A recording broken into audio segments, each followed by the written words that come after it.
Ano, love? Order na tayo?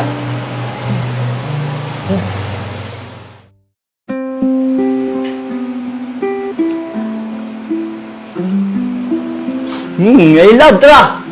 Ano ba yan? Tama na yan, kumain na muna tayo. Bango naman ito, love. Siyempre. Thank you, love. Sorry love ah.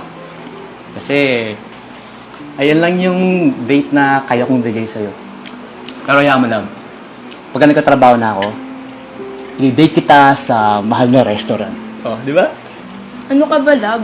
Hindi mo na ako kailangan dun sa mga expensive dates. Favorite ko kaya itong mga to. O, tikman mo. Wag mo Sarap, di ba? Big Alam mo, sa'yo love. eh. Sobrang swerte ko talaga sa'yo.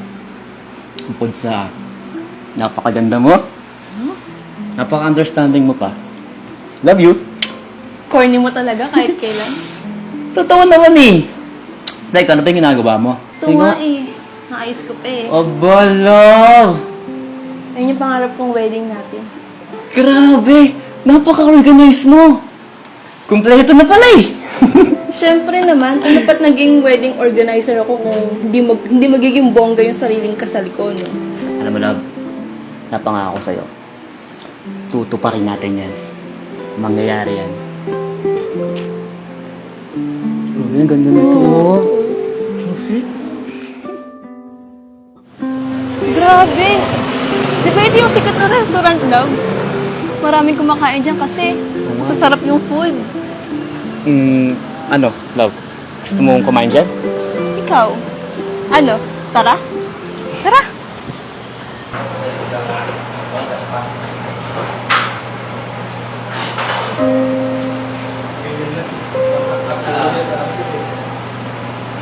Ano, love?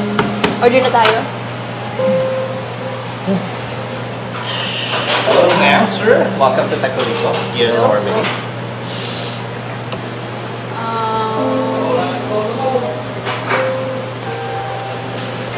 Ikaw, love? Ano sa'yo? Alam, tubig lang ako. Busag ako, kumain ako sa bahay kanina. Sure ka? Oo. Order ka lang. Sige, kuya. Lahat na lang po ng bestseller niya. Alright. Right away. Thank you po. Thank you so much. Right away. Kuya, bill out po. Here's your receipt back.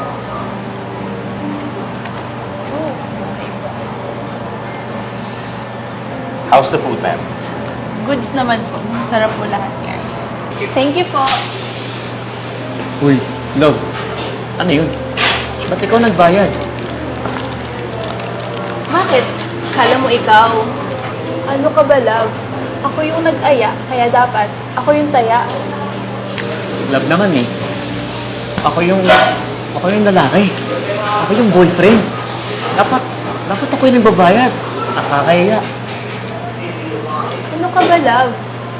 Ikaw ang inaya ko dito, kaya dapat ako ang magbabayad. Besides, treat ko na yun sa'yo. Natanggap ka sa work, di ba? Kaya deserve mo mag-celebrate. Alam mo, love, hindi ko alam kung ano yung nagawa ko to deserve someone like you. Like, first day with me, kahit na walang-wala ako. Ang daming ko nang nakilalang babae, pero iba ka talaga. Mahal na mahal kita. Mahal na mahal din kita, love. Kaya mo nga ako partner, di ba? Karamay mo ako sa lahat ng bagay. Love, ngayon may trabaho na ako. Gagalingan ko pa lalo. Para ma-promote ako. Tapos, tutuparin ko lahat ng mga pangarap natin. Mahal na mahal kita.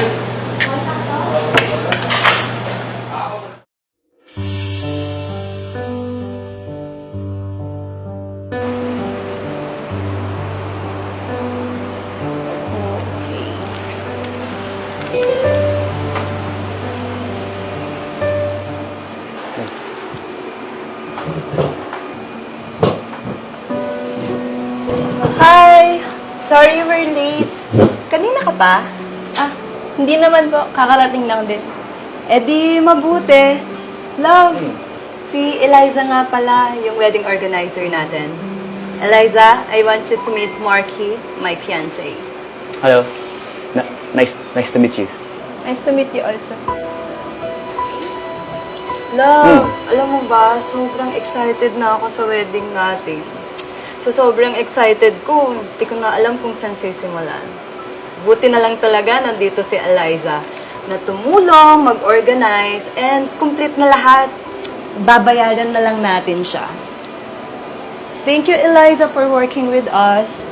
And grabe, sobrang excited ko na talaga sa mangyayari sa kasal ko. Thank you so much din po for trusting me. And anyway, since we're done, okay lang po ba na next week na lang and may lakad pa rin po kasi ako? Oh, hindi ka na ba kakain? Our treat. No, okay na po ako. Ito lang po talaga yung sinadya ko and may appointment pa rin po ako sa iba. So, God bless na lang po sa kasal nyo and thank you so much. Okay, thank you ha. See you next week. See you po. Thank you.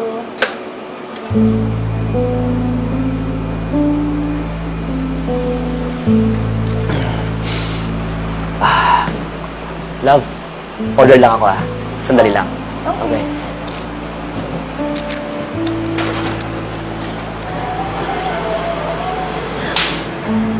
Eliza! Sandali nga! Bakit naman ikaw yung event organizer namin? Nananadya ka ba? Bakit? Alam ko ba na ikaw yung fiancé niya? Ganun talaga yung buhay, no? Sa dinami-dami ng magkasintahan na pwede kong makatrabaho, yung ex ko pa naman naloko, tapos yung babae niya naman talagang tinatago. Kaya pala iniwan mo ko ng ganun-ganun lang? Napakaganda pa naman kasi ng pinagpalit mo sa akin. Sorry Napaka-perfect mo kasi. Maganda, responsable, lahat na nasa iyo na. Wala nang trail yung relasyon natin. Alam mo, nung nagkapera ako, dun ko na-realize na ang dami ko palang babaeng pwedeng makadate, maliban sa'yo. Kaya ba iniwan mo ko ng ganun-ganun lang? Pero, okay na din yan. Masaya ako sa narating mo ngayon. Promoted ka na. Mayaman. Successful. Dati pangarap mo to, di ba? Pati yung kasal. Masaya ako na natupad mo na. Kaso nga lang, sa iba. Sorry. Sana, patawad mo pa ako.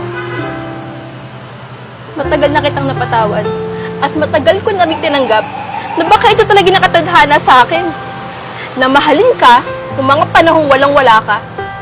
Tapos nung nagkaroon ka na, iniwan mo ako. Sige, congrats sa kasal niyo Alis na ako.